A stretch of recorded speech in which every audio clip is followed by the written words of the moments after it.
News from DC. The renegade, Joseph Robinette Biden, has indicted the pro-consul, Donald John Trump. This month's public grain has been brought to you by Pepperidge Farms. Public Millers. The Pepperidge Farms only use the finest flour. True American bread for true Americans. And podcast news from the East. Remember, Shuffle has done an episode with the noble patriot podcaster Mike Duncan, host of the History of Rome. All mockery of Jews and their one God shall be kept to an appropriate minimum.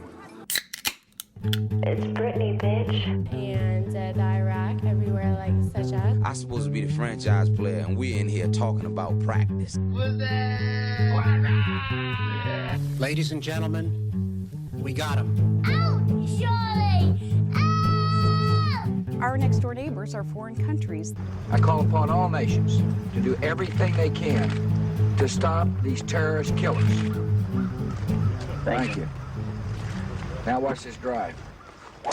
Hey everybody, and welcome to Remember Shuffle, a podcast about 2000s pop culture, politics, and history. My name is Ben. With me as always is my co-host Jordana. Hello, hello. Today we are joined by an OG podcaster, truly, Mike Duncan of the History of Rome and Revolutions podcast. Hello. Thank you so much for coming on the show, Mike. Thank you very much for having me. We're fond of saying on the show that the 2000s were the dumbest decade for culture in recent memory. Given our topic and guest this week, we may have to tweak that little mantra to the worst decade for culture since the 40s BCE. We are discussing, of course, HBO's Rome, which ran from 2005 to 2007 and retold the story of the fall of the Roman Republic, along with nice, healthy doses of matriarchal intrigue and buddy cop soldiering. It was the most expensive TV series ever made at the time and was tragically canceled before it had time to truly pop off and flourish. Giordano, why are we doing this show? Well, much like Master and Commander, Rome's true strength is in the vibe, in immersing you in what it was like, or at least a plausible representation of what it was like to be in Rome at this time, and to see how alien it is from our own modern world.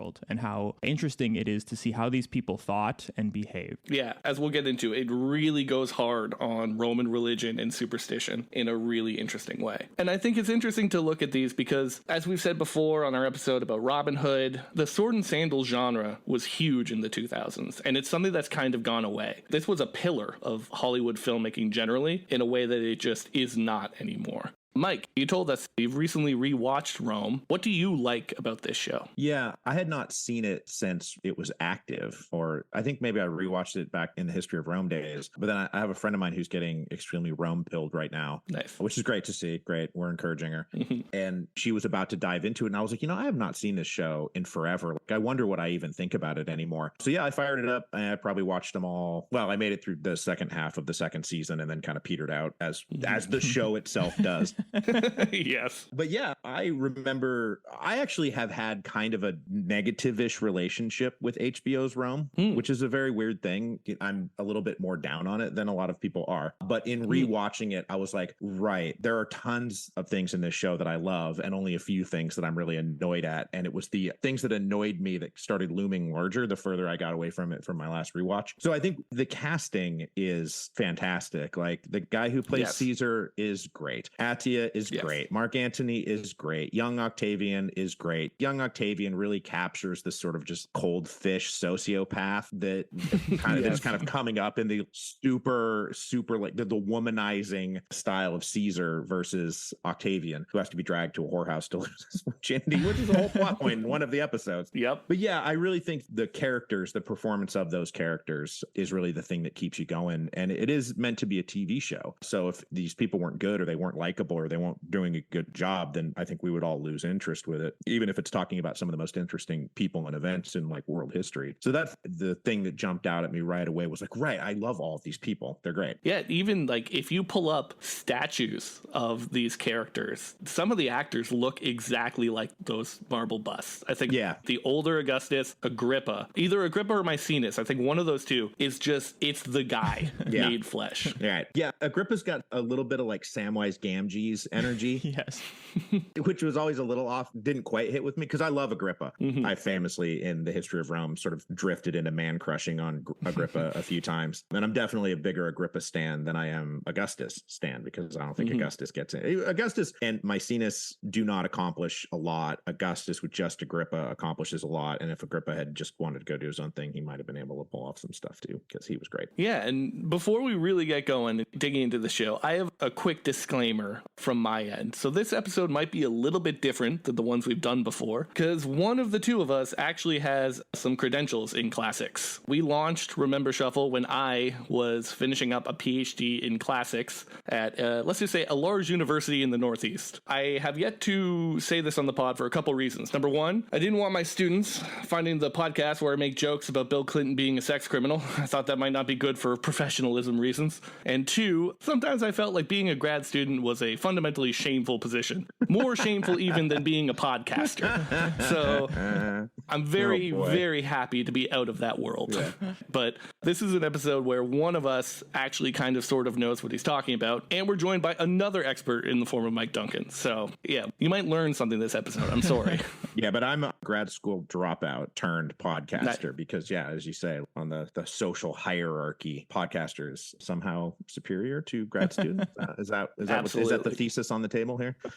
Yes, correct. Okay. So let's start with the vibes, the setting. Like Master and Commander, this is a show about what it would be like to be in first century BCE Rome in so many ways. And there are just so many details. When they made HBO's Rome, this was a joint production between HBO, I believe the BBC, and an Italian film production agency. They built a scale replica of the Forum in Italy that still stands to this day. The only part of the set that does not stand is, appropriately, the poor part of town, which burned down in a fire, which is so perfect. As one does. Yeah. And when you watch this show, yeah, it tells you the story of the civil wars that ended the Roman Republic. Sure. It's a story that a lot of people are probably going to be familiar with, even if they haven't dabbled in classics. Maybe you had to read Julius Caesar in your high school English class, or even the Antony and Cleopatra, a deeper Shakespeare cut. But the narrative is kind of familiar, but you've probably never seen it presented this way in terms of the morality systems of these Romans, their spirituality, their institution. This show wants to stress that these people are unimaginably different from you. Even if they're speaking English and making some jokes, the show gets across the ubiquity of slavery, for instance. There are slaves everywhere. There's a scene where Atia'S of the Julii is having sex with Mark Antony, and when they finish, she says, water, and it cuts to slaves who have been in the room the entire time. Or you have Julius Caesar has his slave accountant bookkeeper named Posca, who speaks with a Greek accent, which is such a nice little touch. And they have this interesting banter-heavy relationship. In terms of the other ways that this show is different, their sexual mores are so different from ours. And some of this is for sure exaggerated, as we'll get into when we talk about some of the gratuitousness, but they stress how generally comfortable with violence everyone is in this world. And I think in an age where we're dealing with the trad statue Avi posters about facts and logic and Western civilization and reason and all that goes all the way back to Rome, I mean, you see that these are not gleaming statue logic and facts and reasons people. These people are doing voodoo pretty much every day. They're engaged in some kind of religion, superstition. They're writing curse tablets at all times. And yeah, I don't want to beat the dead horse here, but much like Master and Commander, it really is about the vibe of ancient Rome. I agree with that 100%. And obviously that is the true strength of the show. And also why the show didn't go on, because they spent so much money immersing us in this world that, it was too good for this world then. And we talk about the past as a foreign country, right? And it is like an alien world. And I do think that that's true. They are all still, like, people are always going to be recognizably people too. People are falling in love. They have humor. They feel betrayed. You want to help a friend. Like, there are very recognizable human traits in there. But one of the things that struck me when I was going through the history of Rome was that the Romans, as you pointed out, like, they hated being alone. They couldn't stand the idea of being alone. And they would have slaves sleeping in their quarters with them. If you went to bed, you weren't ever actually physically distant from very many people. And I do think that from time to time, they really do get at the kind of claustrophobia. I think we would probably feel claustrophobic living in this world, constantly surrounded by people, the crush of people at all times. Rome was a crowded city, but it still wasn't like enormous. It's just that people were living right on top of each other at all times. And I do think that that is a very different thing. But also, we're all thinking about people, and people, I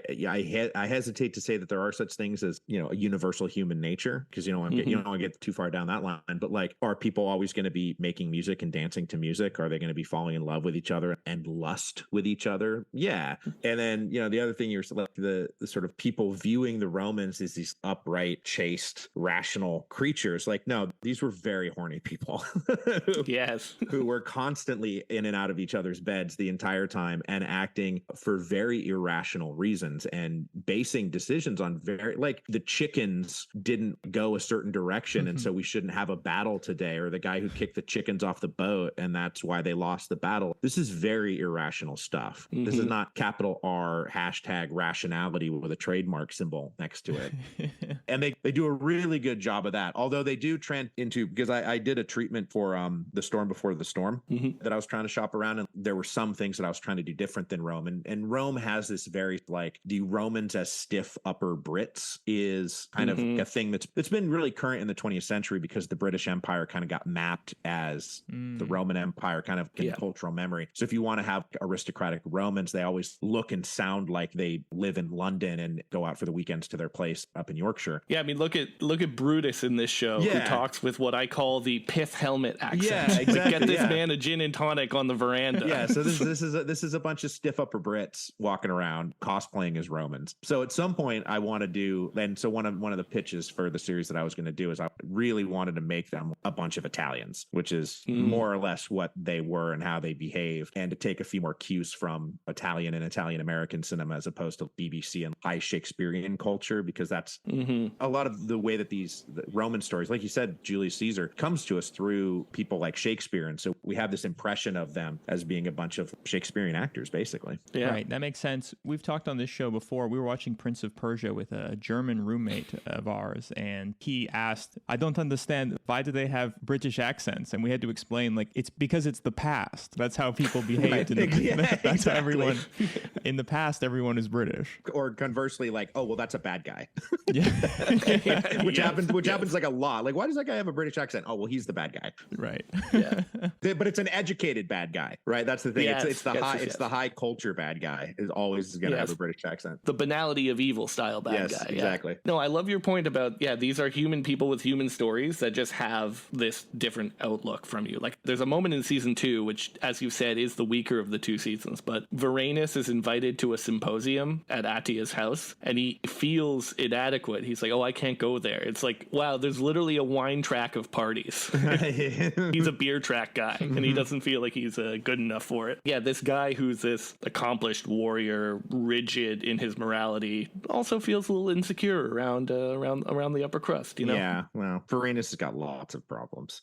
Yes. He's got a lot of hang-ups. Let's get over to a plot summary. And we're not going to go into extreme detail here, but if you're a listener, you should know that there are basically 3 main threads in the plot. The first is the plot of the upper class men, which covers the historical narrative that you're probably most familiar with. You know, Julius Caesar is returning from Gaul. A civil war breaks out between him and Pompey in the Senate. Caesar wins, is stabbed, pizza, Mark Antony feuds with the Senate, and then eventually Augustus feuds with them and wins. And so, in short, each season tells the story of a Roman civil war. Another one of the main threads is the conflict between the upper class women of Rome. We have Atia'S of the Julii, who Ben mentioned is an amalgam of several different women of the era, and is an Octavian's mom, and she's maneuvering her family's social standing through this civil war that's occurring in Rome, and feuding with the matriarch of the Junii. and sort of in like Arrested Development style Lucille 1, Lucille 2 conflict in first century BCE Rome. Yeah, they're very close friends who actually hate each other and aren't actually friends at all, but pretend to be. Yeah, I sometimes think that they're just being fake when they say that they're such good friends. I'm starting to think. But that's I picked up on that. That might be not something that a lot of people pick up on, but like my suspicion is that maybe they were being a little fake with each other. Yeah, fake friends in first century Rome. Yeah, big time frenemies.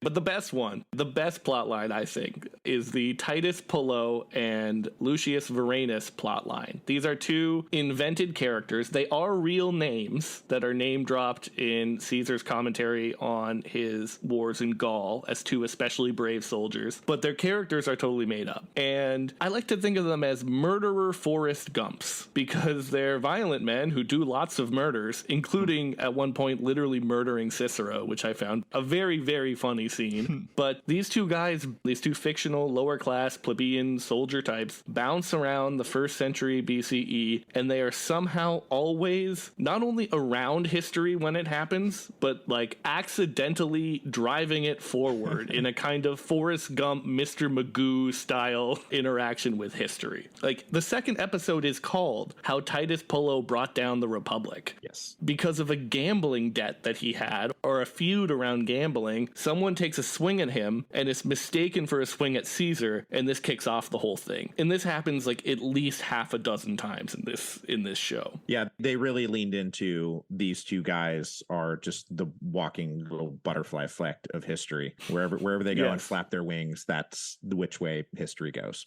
It kind of made me think of your episode on Francisco de Miranda, just seeming to always show up in some aspect of one of the revolutions in the 18th and 19th century. But Miranda was real. People do often ask me like if I just made him up because I was running out of content that week. And the answer is no, Miranda is real. He actually did all of those things. And the other great thing about these two guys is that they are very funny. This show sometimes it has a dry, understated British style of humor. Like there's a scene where Atia'S is having a dinner party and they calmly discuss suicide. Oh, should I stab myself or should you kill me? Like, no, I would much rather kill myself, please. And it's like a Monty Python sketch almost. But the humor with Titus Pullo and Lucius Varenus comes from the fact that this is a buddy cop movie or show. One of them is this horny, aggressive, violent. Well, I guess they're both kind of violent. They're both violent. Impulsive, emotional kind of guy. Yeah, Pullo is a brute. Yes.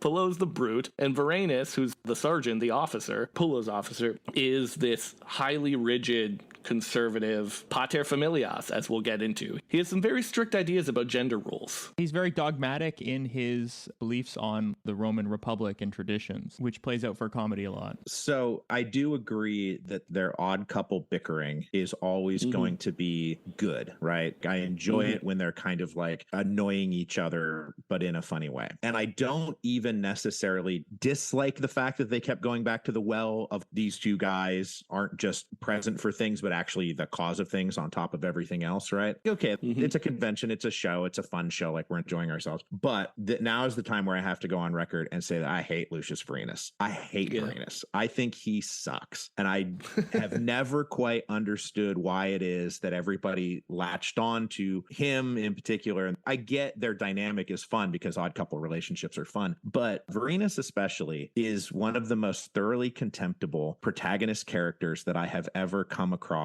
in film or TV. And whenever he shows up and does something, I'm like, that was a stupid thing for you to say. Why are you being such a jerk to them? Why are you being so harsh on those people? And people will say about, oh, well, they're Romans and they have different morality. And so you just don't understand that he's representative of something here. But all of the characters are Roman. Everyone in this show is a Roman and being portrayed as a Roman. So the fact that Varenus is behaving the way that Varenus does, his behavior leads his wife to commit suicide and then all of his children to be murdered because of how bad he sucks as an individual and as a human being. So my sort of contempt for Varenus, which stands in stark contrast to the HBO Rome fan base out there, and probably a lot of people who are listening to this right now are like, what? My Duncan hates Varenus? Is this actually real? This is very real, guys. And the thing that I sort of had forgotten when I went back to rewatch it is that this position that I have where I don't like Varenus, I don't like any of the things that he does, and I think that he sucks, that kind of ballooned larger in my memory. And then when I rewatched it, I was like, oh yeah, he's only part of it.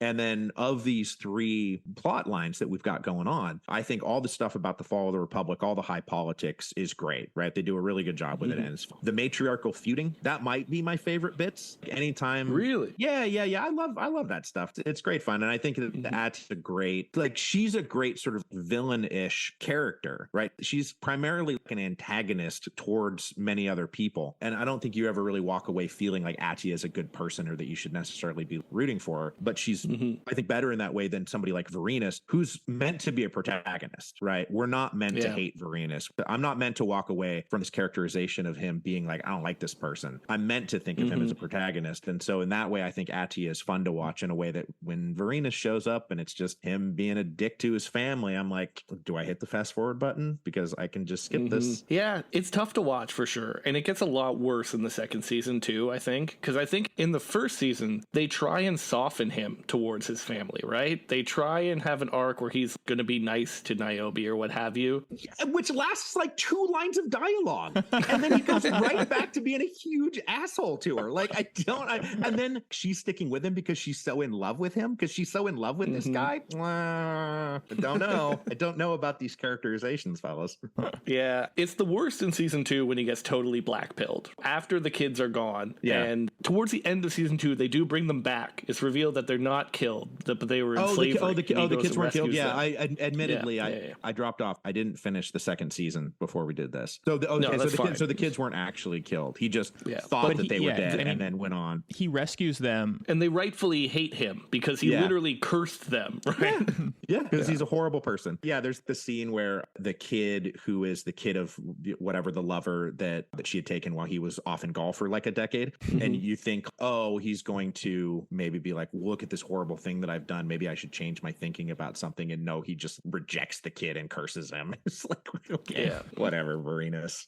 Yeah, I mean, patriarchy is real. But I agree with you that I don't know what the show wants us to think about Varinus, because sometimes I did think that what HBO was trying to show was like, listen, man, patriarchy is real. Pater familias is real. This is what that looks like, warts and all. Right. Power of life and death over your family. Honor killings. And I think that's a really good demystifying approach to Rome also. But I think you kind of hit the nail on the head where like sometimes the show treats it with a very light touch. It's meant to be like, oh, this is your buddy Varinus. He's with Pullo. He's a protagonist. We're rooting for him. We're absolutely meant to be rooting for them. And seeing his rebuilding the relationship with Niobe is meant to be something that we feel positively disposed towards. And then it's meant to have this tragic end. But the thing is, I just don't feel like the way that the character was written and the lines of dialogue that they have and the scenes that they have portraying all this really ever does. Like, at least Pullo's got his own problems, right? In terms of characterizing this person who fell in love with a woman, wanted to marry her, found out that she had a different guy, literally smashed that guy's head into a wall repeatedly until he died. And then the woman that he loves walks in on this and sees all of this. And then I believe the very last shot of the season, which is like maybe 2 episodes later, is Pullo and that woman walking hand in hand because now they're just in love as husband and wife. And then the next season, they're just sort of like a married couple. And it's like, oh, I'll kiss you when you shave. Go. They're having these like little jokes. It's like, do you not remember that he bashed the love of your life's head in like repeatedly until it was nothing but goop? And then you walked in on it and saw it. And I'm supposed to believe that these two are now just like a happy little married couple who cute bicker with each other. I don't know. Yeah, it's the couple at the party you really don't want to ask them how they met. Yeah, you don't want to hear that story. It was not a meet cute, man. It was meat was involved, but it was on the floor because it had been spilled out of his head. Oh boy. Yeah. Varinus and Pula. This is my big thing with me and the HBO Rome fan base is that these two guys, when I think about their arcs, and the thing is, it's the bit that the writers are making up. So when the writers are sticking to the source material, I feel like the show is really, really great. But then when they sort of start to go off and do their own thing, I start to have issues with what I'm meant to feel about these people. I think it is kind of in the HBO DNA, because I remember a similar phenomenon with Game of Thrones. Thrones, where like yeah, for sure. when they go off the books, the whole show goes off the rail. But I remember I stopped watching Game of Thrones after the third time that they changed consensual sex in the books to rape, like on-screen rape on the TV series. Yeah, I was like, that's it, I'm done. Yeah, for sure. Yeah, something's up with this writer's room. Yeah, that they keep coming back to this. Yeah, I've got a no rape rule if I ever get a writer's room. That like we've done it. It's over. We don't need to do this anymore. You know, like I've got a treatment for a French Revolution show that I would love to do at some point, and rape would be a very easy way to be like, oh, let's find a way to like, punish a female character and have her go through pathos and show what a gross unequal society looks like. But I think Game of Thrones, pretty much put all of that to bed. There's no reason to show it anymore. Anyway, although Mark Antony rapes a woman in this show, which is played for laughs, by the way, where they're like on a baggage train or like some kind of traveling convoy, and they have to wait because Mark Antony is off by a tree, like having, I mean, maybe it was consensual sex. Mark Antony, I'm told, is a bit of a snack by the Lady Rome fans in my life, that he's maybe a problematic fave. But I'm pretty sure we saw him rape a woman and have it be a bit played for laughs. I didn't know what you had said about the HBO fan base, that they were rooting for Vorenus so much. And this is a 2000s podcast, and I think that this probably happens a lot in the 2000s with anti-hero figures because they are becoming so popular. You know, it took 7 seasons for Sopranos fans, a lot of them anyway, and they still don't even know, to be like, of David Chase repeatedly being like, Tony is a bad man. He is not a good guy. You should be rooting against him. And it just took 7 seasons of him becoming worse and worse and worse. And even still, people didn't really take him in as being someone you should root against. So maybe Vorenus just needed 5 more seasons of becoming more decrepit. For us to recognize that from the beginning he's meant to be an anti-hero. Right. And maybe I'm misreading it, and maybe if the people who wrote the show were listening to this, maybe they can send me like a very angry email after I'm misreading their text. But I definitely feel like Vorenus's conflicts in the society that he's in is sort of portrayed as he's really strongly virtuous, right? He's very morally upright, and like you say, he has these conservative values. You know, it's honor and fidelity and patriarchy and chastity, right? Like he's offered the opportunity to impregnate Cleopatra and passes on that because he's too faithful to the wife that he clearly kind of hates. So I don't think that he's a Walter White, Tony Soprano, Vic Mackey kind of character, which if you watch The Shield, for example, from the jump, Vic Mackey is a horrible person from beginning to end. And even if, every once in a while you're like, I kind of want him to get away with this caper because guys getting away with capers is fun. I don't think we're ever left feeling like, oh, this is a good person. But I think they're kind of suggesting that with Vorenus, that he actually is, because he has these religious principles and these moral principles and his faith in the Republic, because everybody else is descending into cynicism and greed, that he's like, no, the institutions of the Republic are what bind us together. I do think that they're trying to rest a little bit of the moral center of the show on this guy who I don't like very much. Yeah, and even one of the last episodes is he helps Mark Antony kill himself, and it's meant to be like, look, he's doing his duty to the very end, right? He's a good little soldier. Which there's a great scene at the beginning of season 2 when Antony comes to haul Vorenus out of his depression and turn him into a gangster, which is apparently the thing that got the most votes in the writers' room when they were like, well, what are we going to do with Vorenus? Like, let's make him a psychopathic gangster. I hated that arc. I hated Vorenus running the Collegium because at that point, he's just a black-pilled nihilist. This guy who was mad that he had crossed the Rubicon with Caesar while unconscious is now just murdering people in the streets, doing prescriptions. What happened here? Well, what happens is that he drove his wife to suicide and then had all of his children get murdered. That's what happened to him. But shoot, what was I going to say? Oh, when Antony is coming to haul him out of his depression, he yells at him and he's like, why aren't you dead? Why haven't you killed yourself yet? If you're so upright and you're a true Roman, why are you still alive? And I think that's a really good question that Vorenus did not have a good answer to, because he really should have killed himself like a couple of times. Listener, if you have depressed friends, do not use this strategy. This only applies to Roman Stoics. Right, exactly. The next section we have here is just to go through some of the anachronisms of the show, just because I watched this with Ben, and every time he pointed something out to me, I was dying laughing, because Ben was able to identify a lot of anachronisms, which I hadn't even thought about, but which I think are very funny. So I'll let Ben cook a little bit here. Yeah, do it. I mean, one throwaway one is Varenas has a pocket-sized fresco of his wife that he hates and accidentally drives to suicide, which it's a wallet-sized photo, but it's a fresco. It's like frescoes are painted on fresh walls, man. That's what the fresh in it means. He's just carrying around a wall, like on a chain behind him, so he can remember the wife that he hates every time. In the second episode, Pullo says, I'm going to drink all the wine, smoke all the smoke, and fuck every whore in the city. Smoke what, Pullo? Like, obviously, tobacco is a New World crop, and there are references to opium and hemp in some of the way later sources than this, or not way later, but like Pliny the Younger and Galen, but not first century BCE. And there is a subplot where Octavia becomes something of a hemp addict, which is very, very funny.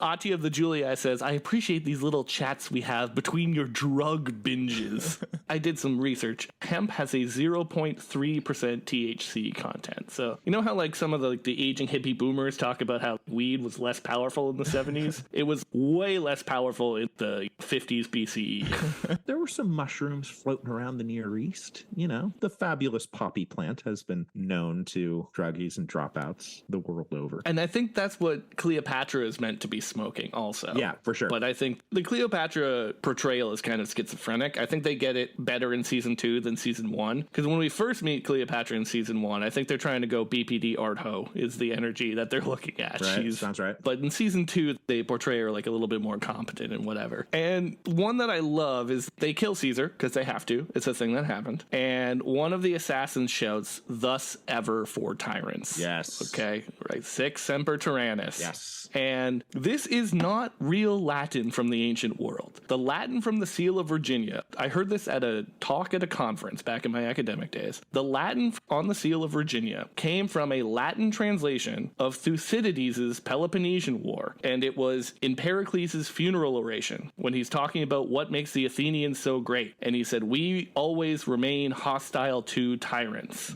And the people who were crafting the State Seal of Virginia just grabbed those 3 words and then, famously shouted by John Wilkes Booth after Lincoln got assassinated, and now it's found its way back into this pretend ancient world. It's like some kind of weird Mobius strip of these words looping around upon one another. But Mike, do you have a favorite ahistorical, anachronistic inaccuracy that just makes you chuckle from the show? Yeah, I'm never going to be as strong with this material culture anachronisms. I do the politics, I do the people interacting with each other, but sometimes a movie will come out and people are like, can you believe this? They're wearing the wrong sandals. And I'm like, I'm not actually super well versed in what sandals legionaries were wearing. That's never really of my interest. I think I just glossed over the fact that he opened up a wallet and there was a wallet-sized fresco. It's just like, oh yeah, he's looking at his wife who he hates. Okay, so what were mine though? So great one is classic. Okay, so Cato the Younger, he's younger than most of these people. Cato was born in 95 BC. Caesar was born in 100. Pompey was 106. Cicero was born in 106. And then there's like a younger generation of Brutus and Cassius and Antony who were all born in like the mid 80s BC. And so Cato's really coming in right in between those. And this is something that it is an anachronism that they have him being played by this crotchety old man, because Cato the Younger represents the crotchety old manness of the thing. So I feel like even if I was making a show about this, even I would be tempted to be like, yeah, just make him a crotchety old man because it works. But it is important to remember that Cato the Elder was in fact younger than most of his senatorial contemporaries. And then the one that this one got me at the time was in the second season, at the beginning of the second season. So like right after the assassination, they want to continue with this characterization of Mark Antony as an impulsive soldier, right? Really, he's seeing red, and Octavian is going to be this cool, collected, rational strategist in terms of how they're going to go forward. So they flipped who did what immediately after the assassination, where really it was Antony who was playing a pretty close game and being conciliatory towards the Senate and trying to reach a settlement with them to try to maintain most of the structure intact. Like he was on the verge of having a formal settlement with him. And then it was Octavian who came in and crashed around and wrecked everything and was like, Mark Antony's not going to try to prosecute the enemies of our fallen father, all this stuff. I understand why they reversed it in the show, because those are the characterizations they wanted to have. But that one is definitely one that sort of leaked out at me. Yeah. I do think just in general, when we do these historical movies and TV shows and we talk about authenticity and we talk about realism, a lot of the times when the people who make these shows, like I'm going to make the most realistic version of this time period or this event, a lot of that comes from like the settings, the costumes. We're paying enormous amounts of attention to detail to those things, which I think is great. But then being like, oh, well, what actually happened doesn't fit with the story that I want to tell. So I'll rearrange what actually happened and what people actually did. But as long as the costumes are perfect, then we can say this is a very authentic show. And I kind of have the reverse mentality of that, where I want to see true fidelity to the facts and to the events, at least as we know them, which is something that I think that, for example, Claudius, right, does very well, where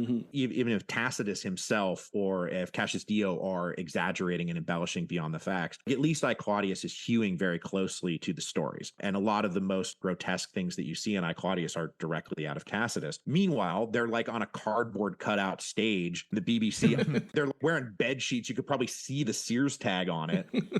And I'm not that interested in how good the togas look if the history is right. Whereas if the toga is immaculate, but you're not getting the history right, that's sort of when I run into those issues. Yeah, 100%. They gum up everyone's age too. I was mad that Cato was so old. He's so old. And also, they could have really had some fun with his suicide, and they don't. But they portray Cicero as younger than he was at the time. They portray him as like a younger, almost upstart in this moment. And it's like, this is a man who has already been consul. He's already been exiled for what he did as consul. Yeah, a few folks' ages they tweak. And I think, like you said, it has to do with how they want to characterize them. But yeah, it's like, I get it, but this isn't really right. Although the guy who played Cicero, I think I like it as a portrayal of Cicero, because I'm kind of down on Cicero a little bit. And I think of him more as a sort of a very pompous windbag. Yes. And they didn't do pompous windbag. They did sort of like weaselly shift with the wind guy, which as an anti-Ciceronian,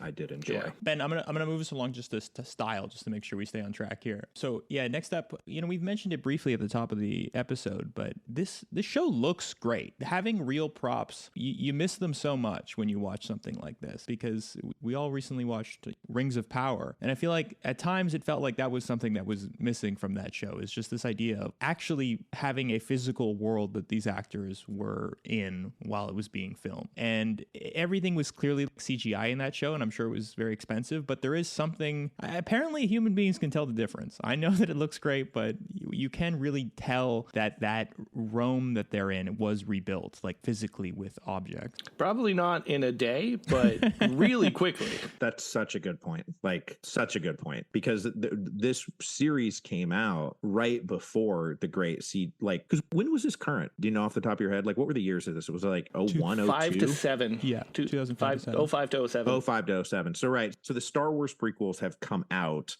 Maybe Revenge of the Sith is coming out right in this time, but that's really going to kick off the MCUization of special effects and having everything be filmed on green screens. Whereas this show is being filmed on physical sets that they built, and they are interacting with real physical objects. And that is such a strength of this show. That's 100% true. Yeah. Yeah, like the house, the Atia'S the Julius house is modeled on houses in Pompeii. And we get so much Roman graffiti in Latin in the background, which is such a nice touch. And I would say it's immersive because the show doesn't spoon feed you with period piece details. I hate to keep going back to this well for this comparison, but we all remember the Game of Thrones sex positions, where we go to the brothel with Littlefinger as he explains the houses of Westeros with gratuitous HBO nudity in the background. This show, I think by virtue of it being partially BBC and Italian, it just assumes you kind of know some history. And like, sink or swim, buddy. Someone says, I think it's Servilia, Brutus's mother, said the people will never accept a tyrannicide unless the Brutus holds the knife, which is a reference to the founding of the Republic, but it's never spelled out for you. They never say, remember how your father in the first book of Livy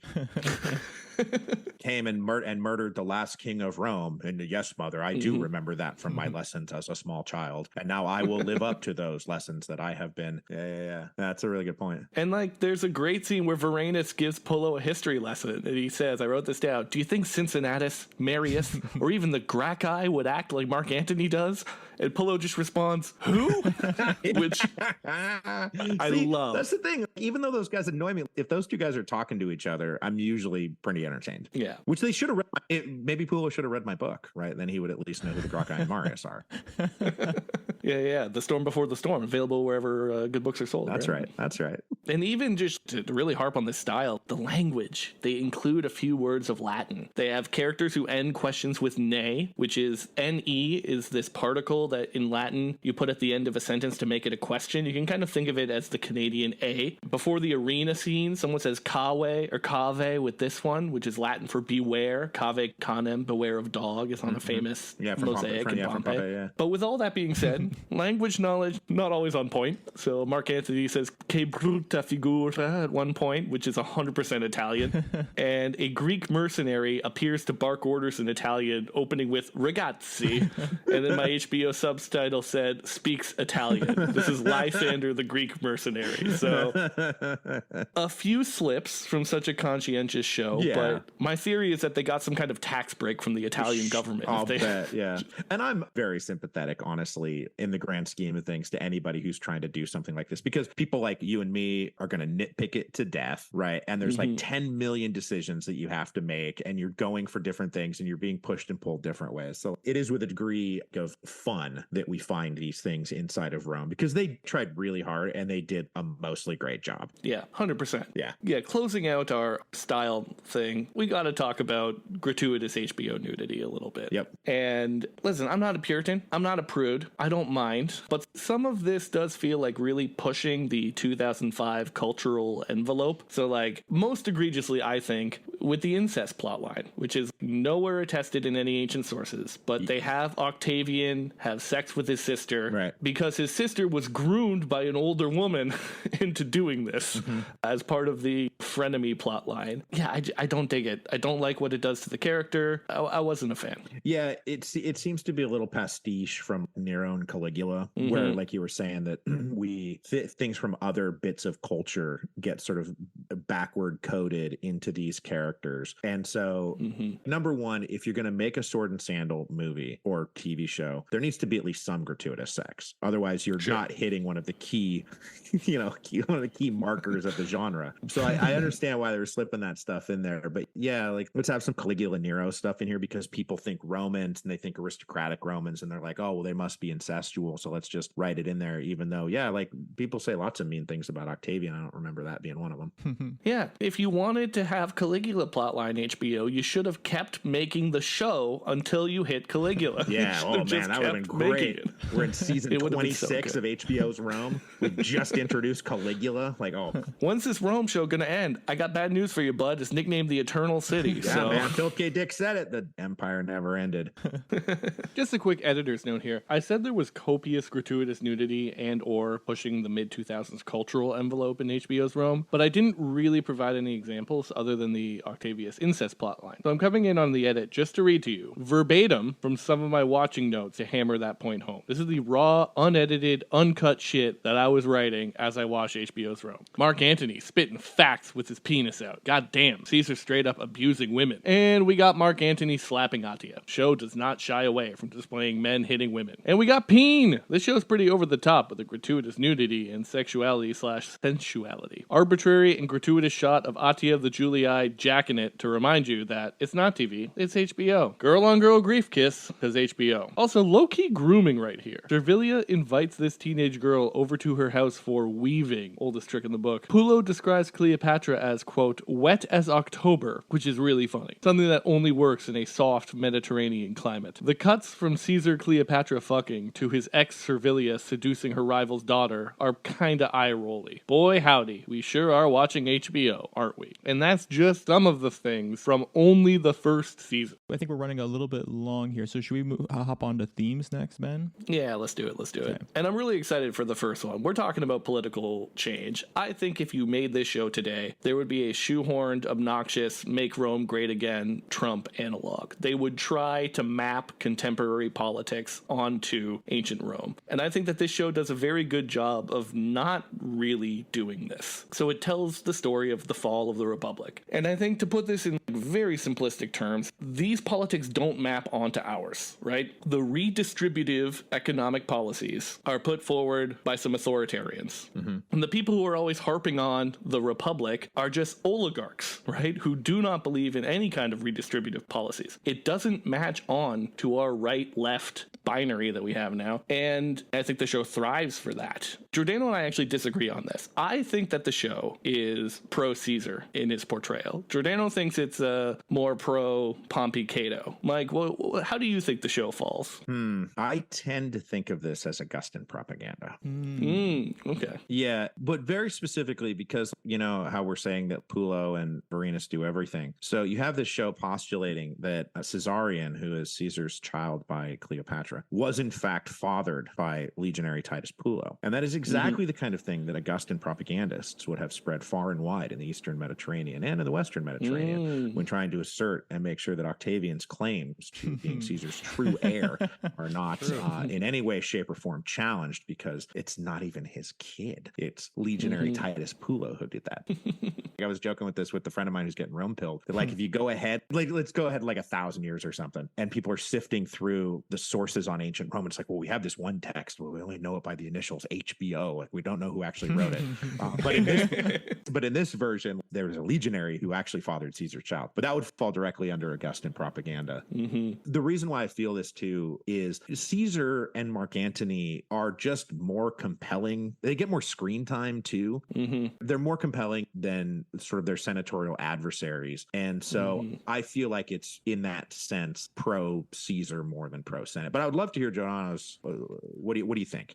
So my thought as a layperson, I guess, was that when we're looking at Brutus specifically, and a lot of people on his side, these are people who seem to sincerely believe in their government structure. They had what looked to me like a local pride in the way that Rome's government operated and a civic responsibility to keep it that way. And so even if it would have been easier to go along with Caesar, to a certain extent, they felt this familial and patriotic duty to keep the Republic running. And so in that sense, I was like, oh, they're portraying Brutus as someone who is not only inspired by some kind of like personal ambition, but an actual sincere belief that the government structure that Rome had was special and deserved to be kept intact. That's why I thought the show sort of sided with the Republic a little bit. Because you did walk out of it feeling and believing all those things because of what you got from the show. You're right. Yeah. And maybe it was because of how I was feeling too, where I was like, oh, look at these people. They seem to they really believe in this stuff, you know?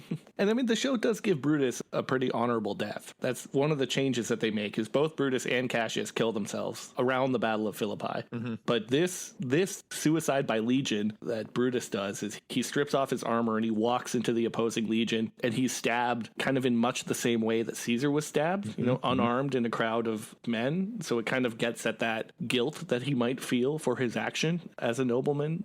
I think that there's something there, but yeah, I think the show trends pro-Augustan because so many of the sources are pro-Augustan. Yeah. When we meet late Mark Antony and he's got like the leopard print kimono practically and the eyeshadow like an Egyptian. This is all Augustan propaganda. That's true. Probably also true, but also Augustan. But the sheer fact of making the Battle of Actium a critical hinge point in world history is Augustan propaganda, right?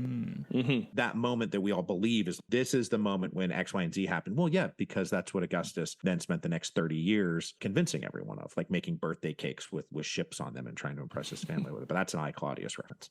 Yeah. Monumentalizing it. Yes, right? exactly. Yeah. But I mean, on the other hand, and again, this is why I think that the show is so good, I do think that the show does kind of portray Augustus as something of a villain by the end of it, which for the record is, I think, correct. My hot take answer, if anyone asks me for a favorite Roman emperor, is it's the one who should have been but never was, Julius Caesar, baby, number one. That's my answer. No, Octavian is a horrible person. And one of the great rebrands in world history is Octavian, this sociopathic monster, becoming everybody's favorite Uncle Augustus, who's just jolly and benevolent and ruling over a peacetime world because he literally murdered all his enemies. Yeah, and they do get that. It is nuanced, right? They're very clearly not trying to pick sides here. They're doing what I think good writers do, which is try to figure out what people's motivations are and take them seriously, not just be like, oh, well, this person wants to keep up the republic because he's a greedy oligarch who just doesn't care about anything. It's like, no, there's probably other motivations going on in there. And Caesar wasn't just motivated by a benevolent desire to improve the lives of Romans in a way that his senatorial colleagues were opposing. Like, he was a megalomaniac who wanted to be in charge of everything. That is also true. And I think you get that from him as well. So they honor everyone's motivations and then run them into each other, which I think is a really strong part of those bits of the show. Yeah, and it's a level of nuance that, as I said at the top of the section, I don't think we would get today if they made a similar show like this. Yeah. Well, when I make my Storm Before the Storm HBO miniseries, which if anybody's booking, well, if anybody out there is working in management at HBO, you should pay your writers, man, so we can end this strike. and then I'll get to the thing that I want to pitch you about this book. But let's brass tacks here. Let's quit being such greedy assholes. And love it.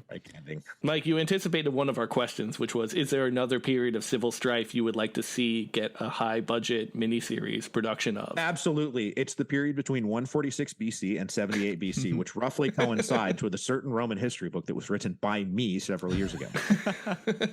Yeah. I have a whole treatment. It's Marius and Sulla, which is great because you have Sulla as Marius's protege. So they're together from the beginning all the way to the end. Like, them two have a really great pathos-ridden dynamic all through their period. And then if that show got popular enough, there was going to be then a prequel series. It would be a standalone miniseries that would be just the Gracchi. And that's how I want to do it. So do 2 seasons of Marius and Sulla, then do like a miniseries on the Gracchi, and then finish up the Marius and Sulla bits. Nice. Ben, we just finished an hour, so I just want to say I think we're going to zip along to the contingency of history. Yeah, we did kind of talk about this already. Like Mike said, Pullo and Varenus are the walking, talking butterfly effect. And I think what this show does so well, if you imagine, I'm going to characterize schools of historical thought here. And I'm literally quoting another history podcaster, Dan Carlin. So we're getting at the simplest, most caricaturesque level. You might have a school of thought of history that sees history primarily being driven by great men, the so-called great men of history theory. And then in Dan Carlin's words, on the other side, you have your trends and forces, your,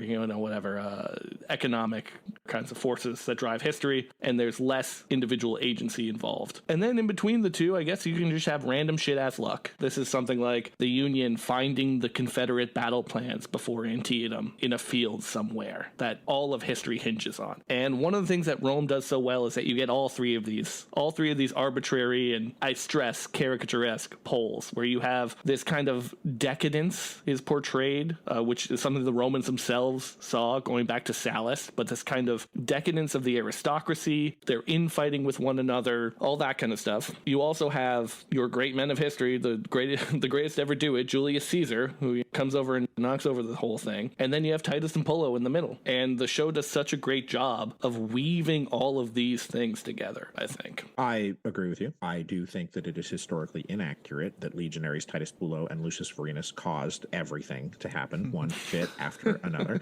But yeah, I'm obviously, and I've said this many times in the podcast, is, I'm with Marx, basically, that men make their own history, but they do not make it in circumstances of their choosing. And the trends and forces of history set up stages and backdrops and present actors to the stage, but then the actors on the stage are doing their own things. And it is often then in retrospect that the Battle of Actium, for example, gets turned into this huge, momentous, world-shifting event in a way that at the time, nobody would have even known that. For sure, one of the things that I know about people like Caesar, people like Napoleon, these are the luckiest bastards on earth, right? Caesar had multiple times that he should have been defeated, that he could have been defeated. Even after Pharsalus, he's got a battle up in Spain with Pompey's kid that was actually the closest run he came to being fully defeated in a battle. But the contingency was the luck of it, that things kept breaking Caesar's way until he got stabbed like a bunch of times by his best friend, which that's literally when his luck ran out. So even the reputation of great men is often an artifact of contingency factors that are well beyond even their own control. control. Like Caesar had a great ability to manipulate opinion and manipulate perception of things. And he was a very good commander. Of course he was. But the fact that he just didn't get beat in a couple of times, it's like in sports, it's like in baseball where a ball that lands 6 inches to the left of a glove, now suddenly this guy's like a great hero who comes through in the clutch. And if it had been 6 inches to the right, it gets caught and now he's the GOAT and he sucks. But like what the guy actually did isn't that different. The ball's basically on the same trajectory, headed in the same direction off the same pitch. It was just like a little bit here and there that's really outside of any of our capabilities. It's the gods that do it. Yeah. Yes. And I like that the show, I think, makes an explicit reference to that, of Caesar being so lucky and being sort of touched by the gods, because he's trying to decide what to do with Varenus and Pulo. And he goes, I can't kill you because clearly the gods are interested in you. I did want to talk about that scene. That's the writers telling us that this is a TV show, right? Because they are the gods that they're referring to. Because Antony's like, you got to kill these guys. There's literally no reason on earth why you wouldn't be killing these people right now. So why aren't you killing them? And Caesar's like, the gods seem to have chosen these two to live through every episode and have at least 23 minutes of screen time according to their contracts. So I can't kill them. But I thought that was actually a very nice, clever nod to remind us to suspend our disbelief a little bit here and just kind of enjoy. Because they had let Pompey go. Yep. They were literally like, we had him, but we let him go. And Caesar's like, okay, well, I'm going to promote you and make you a senator. I do love Caesar. I do love Caesar in the show. Yeah. Oh, he's so good. He's my favorite historical figure that they do. He's clearly so delighted with just playing Caesar. I love Rex Harrison. Actually, one of my very favorite movies is the Liz Taylor Cleopatra. I really, really love that. So Rex Harrison is always going to be high on my list of Caesar portrayals. But I forget, what's the guy's name? I forget what his name is. He's Mance Rayder in Game of Thrones. Okay. Oh, right. Yeah, he was sensational. Also, the thing about, I think there's even a way you could see that scene as referencing a classical source, because the poet Lucan writes about how Caesar's patron deity was Fortuna, right? And he specifically says it's the gods and it's their luck, their fortune. Yep. I'm not going to kill someone favored by fortune. Nice little nod. Love it. Yep. So yeah, let's close out our Rome discussion by talking about what might have been. So as we've kind of gestured towards throughout this episode, I don't think it's controversial to say that the second season of Rome is far inferior to the first. There are some subplots that are thrown in there that don't really go anywhere. Like there's a weird, almost proto-Zionism plot line involving Herod and some politicking that could be interesting, but is just not fully fleshed out whatsoever. And this is because the creators said they wanted to eventually move the setting from Rome to Palestine, or Judea, I suppose, the province of Judea. And one of the co-creators said that the second season was supposed to end with the death of Brutus. Seasons 2 and 3 would take place almost entirely in Egypt, and season 5 would be about the Messiah in Palestine. So they had to cram 2 seasons worth of content into the back half of season 2, and it really, really shows. Yep. The pace gets breakneck, and even just these character changes that are breakneck. Like Varenus is all over the map, from murder gangster, and then they try and do a really slapdash redemption arc at the end for this character. Pulo gets a brain transplant. Yeah. Yeah, they just scoop one brain out and put a different, much smarter brain into Pulo, and then why don't you go keep being the same character but with a much smarter brain? Yes. And HBO at least took some lessons from this. This show was famously ludicrously expensive. That's a huge part of the reason they canceled it. But DVDs of the show came out later and helped HBO recoup some of that loss. And had they been releasing the DVDs as it came out, who knows? We might have gotten more Rome. But yeah, something as banal as how people were watching it. HBO learned from this. Like their model is about buzz, critical buzz especially. That's why they let The Wire run for 5 seasons, even though not a lot of people were watching it. It had a lot of critical buzz. Critical buzz is fine as long as it's cheap, generally. And I think what they learned after Rome with the DVD sales is that they can take risks on high budget things with high production costs, so long as they can recoup some of their losses. And I think it taught them to be patient, right? I think it taught them, like, Game of Thrones became this runaway freight train for them. Others have observed this. I think it's the last show that virtually everyone watched, like a real monoculture water cooler show. And Game of Thrones broke the record for the most expensive show of all time that was set by HBO's Rome. So I don't think it's a stretch to say that we don't get Game of Thrones without HBO's Rome, without them testing the waters of this high budget sword and sandal period piece prestige drama. Yeah, and one of the problems for me when I go out there into the world to try to sell my own high concept, high budget HBO-esque series set in Rome is that the takeaway still from buying executives, kind of people you're pitching this to, is that HBO's Rome was a huge debacle and that it was a giant financial mess and nobody wants to green light anything like that again because of the fact that the big lesson was it almost bankrupted HBO. It gets built up in the retelling. So it's difficult to sell Roman stuff to people unless somebody like Ridley Scott wants to do it. Ridley Scott can do whatever he wants, but somebody like they're going to be like, no, we don't want to do your thing because we know that what's going to happen is it's going to be ludicrously expensive and we're not going to recoup as much as we would like to. Now, if you put some dragons in it and make it CGI, like, are there dragons in your Rome show? Like, no, there's not dragons in my Rome show there, but I am willing to sell out at this point because I do have 2 kids. So if you want dragons in the Rome show and that's going to get me $1 million an episode, like I'll do it. There's a dragon story in one of the lost books of Livy. They do talk about some dragons in North Africa. That's true. So we can make it work. But yeah, you've hit a note that we've kind of talked about a lot, which is the trend since the 2000s in movie making is the things that studios want is guaranteed predictable revenue. So they're willing to spend $250 million on a Spider-Man or an MCU because franchises tend to be predictable because you've done it before. But they want to minimize risk at all costs. And we suffer as consumers of content for it. And even this Barbie movie, right, which is a completely bonkers thing that she made that is not like really anything. It's kind of been out there.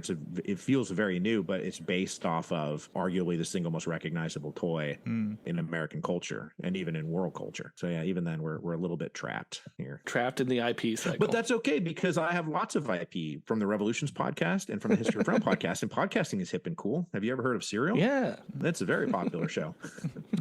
This is that's like a 10-year-old elevator pitch moment. Trying to get somebody interested in greenlighting $100 million for something based off of a podcast. I never got it made, guys. I still have all the notes, but maybe if instead of pitching the Julius Caesar story as the story about the historical figure, you pitched it as the gritty origin story of the mascot for the Little Caesars franchise. You know, like pick the more recognizable figure. Right. Yeah. That's true. If I was pitching it as a Little Caesars movie, right, I would be able to do better than pitching like this is one of the most famous people on earth. Like everybody kind of knows who Julius Caesar is. You know, like The Storm Before the Storm was translated into Chinese and to Turkish. Julius Caesar as an individual is one of the most recognizable. But of course, what I was telling people is that Caesar doesn't appear in this show at all. This all happened. They're like, "Oh, is Julius Caesar in this?" I'm like, "No, he's not even born yet. Like, what are you talking about?" No, I'm introducing. This is like it's like the Batman Begins of Caesar, if you will. He would show up at the very end. Yeah, joining the League of Shadows, right? Yeah.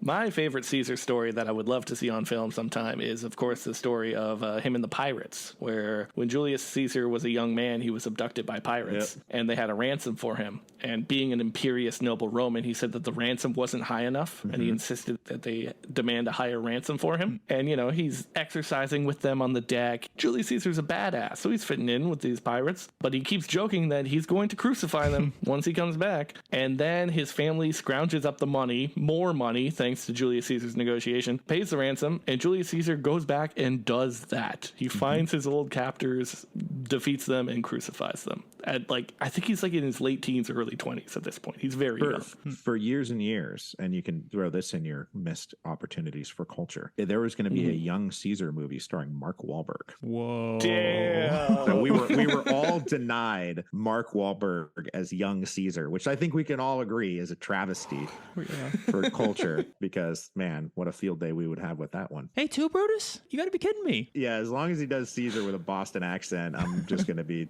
just play him as a Southie, please. Yeah. Manny Vici Dici. I did it all. Oh, my God, what are you even doing, guys? Say hi to your pater familias for me, yeah? Yeah, but that didn't go anywhere. The other big one, and this one I actually do lament, is that Vin Diesel spent like 10 years. He might even still be trying to do it, making this Hannibal movie that has never gone anywhere. And so the fact that we never got Vin Diesel's Hannibal is a great sort of loss. I heard, and this is one of those like through the grapevine things, that he threw it out when he realized that they couldn't record the whole thing in Punic. He wanted to do like Passion of the Christ style. God, he's such a weird guy.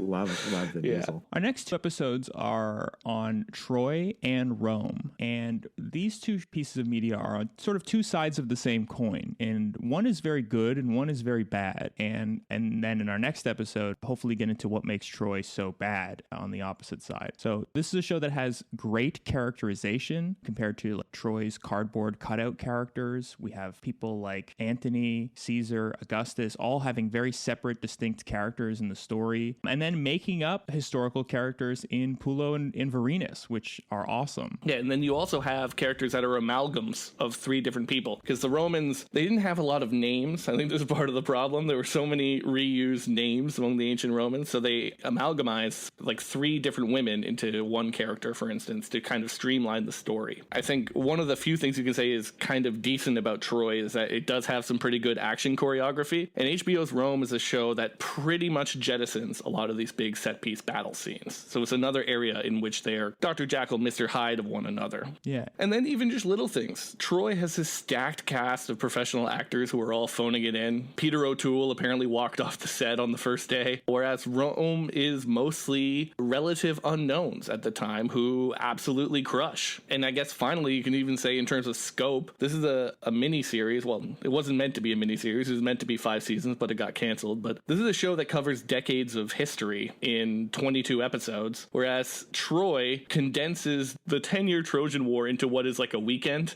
but the movie's still 2 hours and 40 minutes long. It's still too long. Okay, so yeah, that wraps us up. Thank you so much for joining us and talking about HBO's Rome. I can't tell you how many vacations I've spent listening to the History of Rome podcast, so thank you so much. It's always been so great to revisit it and take it on vacation with me. Well, thank you. And like I said at the beginning, I'm pitching a third book right now that'll be about the crisis of the 3rd century, and so I'm back with my old Roman friends again and enjoying it very much. They just fit like the most comfortable pair of shoes I've ever worn in my life. Or perhaps sandals, Kali guy. Yeah, well, absolutely anachronistic sandals that, like, why is Mike Duncan wearing the wrong kind of sandals? If anybody should know what kind of sandals the Romans wore, it should be Mike Duncan. But I don't, guys. I'm really hip to the politics of the thing, but I'm not sure what was on their feet. I'm sorry. Yeah. Also, for any fans that are interested, Ben had a million thoughts on the historical accuracy of every episode, and I thought they were super interesting. So if you want, I will put those up on the website in the show notes, and they're organized episode by episode if you want to read through them. As always, thank you for joining us. Please like, subscribe to this podcast. Once again, thank you to our guest, Mike Duncan, for coming on, talking about 2 very different historical adaptations of the 2000s. Yes, it's been an absolute pleasure. Much. Yeah, thanks for having me. All right, we'll catch you next time. And I think we've mixed in the plugs for the most part throughout the entire episode. But if there's anything else, feel free to. Hero of Two Worlds, Sword Before the Storm, and the Revolutions podcast. Listen to the Revolutions podcast. Listen to the History of Rome. And then I'll be back. I haven't gone anywhere. Awesome! I can't wait. Cool. All right. Thanks so much. Talk to you later, guys. All good. Ciao. Awesome, guys. Thanks so much. Bye. Thank you.